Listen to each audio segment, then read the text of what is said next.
Hello student, कैसे हैं आप सब। एक बार पुनः से कोचिंग क्लासेस पर स्वागत है। उम्मीद करता हूं आप सब अच्छे होंगे, मस्त होंगे, बेहतर होंगे, आपकी पढ़ाई बेहतर चलेगी। बच्चों, क्लास 11 फिजिक्स में आज का टॉपिक है स्थितिज ऊर्जा किसे कहते हैं, इसके उदाहरण, साथ में इसके विभिन्न रूप जैसे गुरुत्वीय स्थितिज ऊर्जा कब कहलाता है, प्रत्यास्थ स्थितिज ऊर्जा कब कहलाता है, या वैद्युत स्थितिज ऊर्जा क्या कहलाता है। साथ में इसका हम फार्मूला निकालेंगे कि गुरुत्वीय स्थितिज ऊर्जा का सूत्र कितना होता है। तो वीडियो को लास्ट तक देखिएगा बच्चों। 11th क्लास के फिजिक्स में काफ़ी इंपॉर्टेंट टॉपिक है, 2 नंबर में क्वेश्चन पूछ दिया जाता है। इसके पहले हमने जो भी वीडियोज अपलोड किया बच्चों, वो प्लेलिस्ट में आपको मिल जाएगा, तो जा करके आप चेक कर सकते हैं या देख सकते हैं। तो चलिए शुरू करते हैं। सबसे पहले बात करते हैं बच्चों, ऊर्जा है क्या। कार्य करने की क्षमता ही क्या कहलाती है, ऊर्जा। और ये जो ऊर्जा मुख्य रूप से 2 प्रकार से वर्गीकृत है। एक तो आपका गतिज ऊर्जा, दूसरा स्थितिज ऊर्जा, यानी कैनेटिक एनर्जी, और दूसरा पोटेंशियल एनर्जी। ऊर्जा क्या है, कार्य करने की क्षमता। कार्य करने की क्षमता मतलब हमारे पास कितना क्षमता है। जैसे हम किसी वस्तु को एक स्थान से दूसरे स्थान तक ले जा रहे हैं। जैसे हमारे पास ये मान लीजिए स्केज है, ये रखा हुआ है और इसी पर हम बल लगा देते हैं। ये बल लगा दिए तो अपने स्थिति में इसका परिवर्तन हो गया। तो कहीं ना कहीं इसके स्थिति में परिवर्तन हुआ, तो ये इस पर कार्य किया गया। अब इसको करने के लिए हमारे पास कितनी क्षमता है, वो हमारी क्या कहलाएगी, ऊर्जा। जैसे हम कहते हैं कि हम साइकिल चला सकते हैं 1 घंटे में 5 किलोमीटर, बता रहा हूं, और कोई दूसरा व्यक्ति 1 घंटे में बोलता है कि हम 15 किलोमीटर चला लेंगे, तो उसकी जो क्षमता है वो ज़्यादा है। कोई व्यक्ति बोलता है कि हम 10 किलो वजन उठा सकते हैं, लेकिन दूसरा व्यक्ति बोलता है कि हम 50 किलो वजन उठा सकते हैं। मतलब उसकी क्षमता ज़्यादा है, क्योंकि उसी समय में वो ज़्यादा कार्य कर रहा है। सही है कि नहीं। तो जो ऊर्जा ज़्यादा होगी जिसकी, तो कार्य करने की क्षमता ज़्यादा होगी। तो जो भी कार्य करने की क्षमता होती वही ऊर्जा कहलाती है बच्चों, पावर कहलाती है। ठीक, चीज़ें क्लियर है। अब इसी ऊर्जा को हम 2 भागों में वर्गीकृत किए हैं। एक तो कैनेटिक एनर्जी, जिसका हमने एक व्यंजक कराया था आपको कि गतिज ऊर्जा किसे कहते हैं, इसका व्यंजक। और बच्चों आज आप स्थितिज ऊर्जा सीख रहे हैं। गतिज ऊर्जा क्या होता है, जैसे ये जब वस्तु गति कर रहा, मान लीजिए देखिए ये गति कर रहा है, और गति करते समय इस पर एक ऊर्जा लग रहा होगा। गति करते समय इस पर एक ऊर्जा निहित होगी, या तो इसके द्वारा गति किया जाए स्वयं के द्वारा, या तो हम इसे गति करा रहे हैं। चाहे हम इसे बाह्य माध्यम से एनर्जी दें, चाहे अंदर से एनर्जी, तो गति के कारण जो ऊर्जा व्यय होगी या ऊर्जा इसमें निहित होगी, उस ऊर्जा को हम बोलते हैं गतिज ऊर्जा। लेकिन जब ये स्थिर है, ये भी हम इसको स्थिर कर दिए, अब ये मतलब स्थिर है, तब पर भी इसमें कहीं ना कहीं स्थित विशेष के कारण, इसके विकृत अभिविन्यास के कारण जो ऊर्जा निहित होती है, ठीक है, वो आपका स्थितिज ऊर्जा कहलाता है। यानी किसी वस्तु में उसके स्थित विकृत, स्थित मतलब स्थिर है, उसके स्थान में परिवर्तन हुआ, विकृत मतलब थोड़ा सा बदलाव, अभिविन्यास के कारण जो ऊर्जा होती है, अर्थात कार्य करने की जो क्षमता होती है, मतलब किसी वस्तु के स्थित विशेष के कारण जो कार्य करने की क्षमता होगी, उसका हम बोलते हैं स्थितिज ऊर्जा। जैसे मान लीजिए एक बांध है बच्चों, और बांध में पानी रुका हुआ है, उसमें कौन सी ऊर्जा है, स्थितिज ऊर्जा। लेकिन जैसे ही पानी को हम गति कराते हैं और टरबाइन में गिराते हैं, तो वो विद्युत ऊर्जा में बदल जाता है। कभी आपने देखा टरबाइन, नहीं देखे तो यूट्यूब पे सर्च कर लेना, आपको बहुत सारे टरबाइन मिल जाएंगे। आजकल तो प्रैक्टिकली बहुत सारे आपको शॉर्ट वीडियो के माध्यम से मिल जाता है कि टरबाइन किस प्रकार से कार्य करता है। बांध में रुके पानी में जो स्थितिज ऊर्जा होती है बच्चों, उसे टरबाइन में गिराया जाता है, तो जल से विद्युत पैदा की जाती है। ऐसा कैसे कि जो हमारा स्थितिज ऊर्जा होता है वो किस में बदल जाता है, पहले गति में बदलता है और फिर गति से वो विद्युत ऊर्जा में बदल जाता है। ऐसे जो पुराने समय के घड़ियां होते थे बच्चों, घड़ी, जब घड़ी के चाबी को घुमा देते थे, तो ऊर्जा जो है, हमारा जो यांत्रिक ऊर्जा जो हम कार्य कर रहे थे, उसके स्थितिज ऊर्जा में वो संचित हो जाता था। फिर वो धीरे धीरे घड़ी के कांटों को चलाती रहती थी, गतिज ऊर्जा में बदलता रहता था। ऐसे आप लोग देखते हैं कि धनुष की डोरी को खींच करके, अच्छा खींच लिया जाए तो उसमें खींचकर पहले स्थिर करते हैं। आप रामायण देखे होंगे बच्चों मोबाइल टीवी में, आज यदि नहीं देखे तो अभी आप सर्च कर लो, और धनुष देख लेना, राम जी का और रावण जी का युद्ध, ठीक है, किसी का भी देख लेना। तो राम जी जब धनुष का ये जो धागा होता है उसमें क्या करते हैं, तीर को फंसाकर खींचते हैं। तो वो धागे को खींचते हैं और पहले स्थिर रहता कुछ सेकंडों तक, तो उस पर एक स्थितिज ऊर्जा संचित हो जाती है।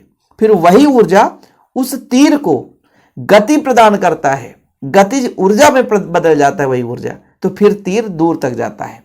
आप लोग एक गुल्लक देखें, मतलब हमारे क्षेत्र में बोलते हैं, जिससे बंदर को मारा जाता है, ठीक है, उसमें एक छोटा सा पत्थर डाल करके और दूर से फेंकते हैं, ठीक है। ये चीज़ आप लोग देखे होंगे, नहीं देखें तो कोई बात नहीं बच्चों, लेकिन ये चीज़ तो क्लियर है कि इतने एग्जाम्पल से आप लोग समझ गए होंगे। ऐसे कई सारी चीज़ें हैं, जैसे आप पेड़ हिलाते हैं, पेड़ हिलाते हैं तो फल टूट जाता है, ऐसा क्यों? क्योंकि वो फल स्थितिज ऊर्जा के रूप में रहता है, लेकिन जैसे ही गति अवस्था आता है तो गति के नियम के आधार पर पेड़ गतिज ऊर्जा में बदल जाता है और पेड़ बच्चों क्या, पेड़ से जो फल है वो टूट जाता है। ऐसे कई सारे एग्जाम्पल्स हैं, ठीक है, बहुत सारे एग्जाम्पल्स हैं स्थितिज ऊर्जा के। तो उम्मीद करता हूं बच्चों स्थितिज ऊर्जा क्लियर हो गया होगा। अब परिभाषा देख लो, किसी वस्तु में उसकी स्थिर, विकृति अथवा अभिविन्यास के कारण जो ऊर्जा होती है या उसके कार्य करने की क्षमता होती है, स्थितिज ऊर्जा कहलाती है। एग्जाम्पल्स के रूप में बांध में रुके पानी में स्थितिज ऊर्जा, टरबाइन में गिराकर जल विद्युत पैदा किया जाता है। वैसे कमान युक्त घड़ी की मैंने बात की, धनुष में खींची गई डोरी की मैंने बात की, तीर को ऊर्जा प्रदान करता है। ऐसे पृथ्वी की सतह से ऊपर उठाई गई वस्तु में स्थितिज ऊर्जा होती है। किसी पेड़ में लगे हुए फल में स्थितिज ऊर्जा संचित रहती है, ठीक है। अब इसके हम थोड़ा सा इसके रूप देखते हैं बच्चों, क्योंकि रूप जानना जरूरी है। ये कब कहलाएगा गुरुत्वीय स्थितिज ऊर्जा, कब कहलाएगा प्रत्यास्थ स्थितिज ऊर्जा, कब कहलाएगा वैद्युत स्थितिज ऊर्जा। देखिएगा स्थितिज ऊर्जा के रूप, पहला है आपका गुरुत्वीय स्थितिज ऊर्जा। जैसा कि अभी आपने यहाँ पे उदाहरण में देखा कि जब पृथ्वी की सतह से वस्तु को ऊपर उठाई जाती है तो वस्तु में स्थितिज ऊर्जा रहती है। पृथ्वी की सतह से ऊपर उठाते हैं तो वस्तु में स्थितिज ऊर्जा रहती है। तो जब किसी वस्तु को पृथ्वी की सतह से ऊपर उठाया जाता है तो गुरुत्वीय बल के विरुद्ध कार्य करना पड़ता है। यह कार्य वस्तु में स्थितिज ऊर्जा के रूप में संचित हो जाता है।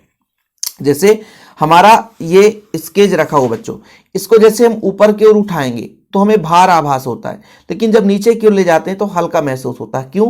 क्योंकि जब हम नीचे की ओर ले जाते हैं तो पृथ्वी क्या करता है, अपनी ओर आकर्षण करता है, लेकिन जब इसको हम ऊपर की ओर ले जाते हैं तो पृथ्वी जो आकर्षण करता है उसके विरुद्ध हम ले जा रहे हैं।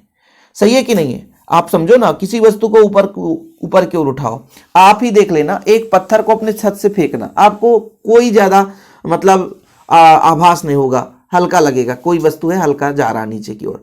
लेकिन उसी वस्तु को आप लेकर के छत में चढ़ना, ठीक है ना, आप उसी वस्तु को लेकर छत से नीचे आओ और उसी वस्तु को लेकर छत में चढ़ना नीचे से, फिर आप देखना किसमें आपको ज्यादा थकावट महसूस होता है या ऊर्जा किसमें ज्यादा लगती है।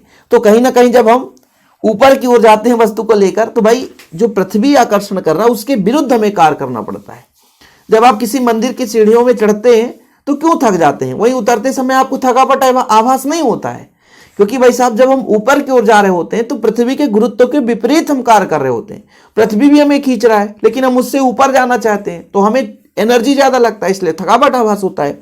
तो ऐसे ही जब किसी वस्तु को पृथ्वी की सतह से ऊपर उठाया जाता है तो गुरुत्व के बल कार्य करना पड़ता है, वही कार्य उसमें ऊर्जा के रूप में संचित हो जाती है, जिसे हम गुरुत्वीय स्थितिज ऊर्जा कहते हैं। दूसरा बच्चों प्रत्यास्थ। प्रत्यास्थ वस्तु किसे कहते हैं? जैसे आप लोग देखते हैं एक हमारा रबर होता है, उसको दबा दो और छोड़ दो तो फिर से मूल स्थिति में आ जाता है। आप लोग देखेंगे स्प्रिंग को खींच दो थोड़ा सा, अब ज्यादा ही नहीं कि उसकी सीमा से ज्यादा, प्रत्यास्थता की सीमा भी होती है, उससे ज्यादा यदि उसको खींच दो तो जैसे छोटे बच्चों को आप प्यार से एक लपड़ दो लपड़ मार दो, हंसेंगे, लेकिन अब उनकी भी एक सीमा है भाई, दर्द ना हो, पता चला खींच के मार दे दो लपड़, फिर वो तो रोएगा ही। ऐसे ही हर एक वस्तु की प्रत्यास्थता की एक सीमा होती है। एक रबर है, जैसे आप लोग देखते होंगे बच्चों रबर, ठीक है, बहुत सारे रबर आपको देखने को मिल जाएंगे। कोई भी वस्तु खरीदो तो रबर लगा रहता है, पेन का डिब्बा खरीदो रबर लगा रहता है ना, किसी चीज को फोल्डिंग करके रबर के माध्यम दे दी जाती है। रबर को खींचने का एक निश्चित सीमा है, खींचोगे फिर से अपने मूल स्थिति में आ जाएगा, सही है कि नहीं, लेकिन उसकी एक सीमा है, यदि ज्यादा खींच दोगे तो वो चला ही जाएगा, खत्म हो जाएगा। ऐसे ही मान लीजिए गुब्बारा है, दबाओगे एक निश्चित सीमा तक वो दबेगा, ज्यादा ही दबा दिए तो फूट जाएगा, तो उसमें भी एक प्रत्यास्थता होती है। तो जैसे कोई प्रत्यास्थ वस्तु है और उसमें जो संचित ऊर्जा है वो आपकी प्रत्यास्थ स्थितिज ऊर्जा कहलाती है। ऐसे बच्चों विद्युत स्थितिज ऊर्जा कब कहलाता है? विद्युत हमेशा आवेशों के बीच होता है। जैसे दो आवेश को हम पास पास ला रहे हैं या उन आवेशों को दूर ले जा रहे हैं तो कहीं ना कहीं आकर्षण प्रतिकर्षण बल होगा। भाई दो यदि समान आवेश है और हम पास पास ला रहे हैं तो वो प्रतिकर्षित कर रहे हैं, लेकिन उनके विरुद्ध हम कार्य कर रहे हैं, वही कार्य उसमें ऊर्जा के रूप में संचित होती है, वो आपका वैद्युत स्थितिज ऊर्जा होता है।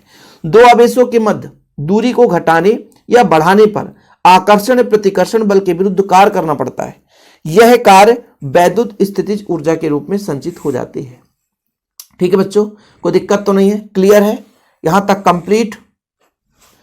अब यहां पर थोड़ा सा स्थितिज ऊर्जा के माप के लिए मैं सूत्र निकाल देता हूं बच्चों कि किसी वस्तु में स्थितिज ऊर्जा की माप कार्य के उस परिमाण से की जाती है जिसे वस्तु समान स्थिति से वर्तमान स्थिति तक आने में अथवा वर्तमान स्थिति से समान स्थिति तक आने में तय कर सकती है। देखिए गुरुत्वीय स्थितिज का जो सूत्र होता है वो U बराबर होता है mgh, ये अभी जरूरत पड़ेगा, ठीक है। गुरुत्वीय स्थितिज ऊर्जा, गुरुत्वीय स्थितिज ऊर्जा कब लगेगा बच्चों, इसका फार्मूला होता है mgh, इसको भी मैं आपको समझाऊंगा। यदि यहां पर ऊंचाई ना हो तो क्या गुरुत्वीय स्थितिज ऊर्जा होगी, यदि आपका h बराबर 0 है, ऊंचाई नहीं है, तो भाई साहब वहां U बराबर 0 होगा, ध्यान रखना। तो यदि हम पृथ्वी के तल पर यदि बात करें गुरुत्वीय स्थितिज ऊर्जा तो बिल्कुल वो शून्य होती है बच्चों। ये कब गुरुत्वीय स्थितिज ऊर्जा किसी वस्तु पर कब लगेगी, जब वस्तु को हम ऊपर की ओर ले जाएंगे, क्योंकि आप सबको पता है कार्य ही ऊर्जा है, कार्य ही ऊर्जा है, सही है, कार्य ही ऊर्जा है, सबको पता है। और कार्य का मान होता है बल गुणे विस्थापन, बल गुणे विस्थापन, मतलब जो आपका कार्य ही बच्चों ऊर्जा है, बल आपका F है, विस्थापन S है। अब जब कोई वस्तु ऊपर की ओर जाता है तो उस पर गुरुत्वीय त्वरण G और m द्रव्यमान का वस्तु है तो उस पर भार जो लगता है mg लगता है। तो यहां पर यदि हम mg रख दें बच्चों, mg, और कितनी ऊंचाई तक ले जा रहे हैं, विस्थापन बराबर h है, विस्थापन में तो mgh, और यही जो कार्य है वो ऊर्जा के रूप में संचित हो जाता है, तो mgh, ये उसका फार्मूला है, फार्मूला है स्थितिज ऊर्जा की माप के लिए, गुरुत्वीय स्थितिज ऊर्जा के लिए। अब इसीलिए कहा गया कि h यदि 0 है, h यदि 0 है तो ऊर्जा आपका 0 हो जाएगा। अभी इसके बाद हम एक थ्योरम करेंगे कि स्प्रिंग यानी कमानी की स्थितिज ऊर्जा कितनी होती है, दबाने पर या उसे खींचने पर कितनी ऊर्जा उस पर संचित हो जाती है, उसका हम थ्योरम करेंगे जिसमें आपको मजा आएगा बच्चों। लेकिन आज के लिए भी इतना ही। वीडियो पसंद आए तो लाइक करके शेयर कर दें। ऐसी वीडियो पाने के लिए चैनल को सब्सक्राइब कर लें। पहली बार आए हैं तो बच्चों इस शिव कोचिंग क्लासेस का ऐप डिस्क्रिप्शन पे मिल जाएगा लिंक, वहां से डाउनलोड कर लीजिए। नोट्स यदि बाय करना है तो कॉन्टैक्ट नंबर है 9685299149, 9685292949, इस नंबर पर कॉन्टैक्ट करके नोट्स ले सकते हैं। साथ ही बच्चों यदि हमारे ऐप से लेना चाहते हैं तो लिंक दिया है डिस्क्रिप्शन पे, जाइए डाउनलोड करिए, वहां से आप बाय कर सकते हैं। फिलहाल आज के लिए इतना ही, मिलते हैं वीडियो के साथ बच्चों। जय हिंद, वंदे मातरम।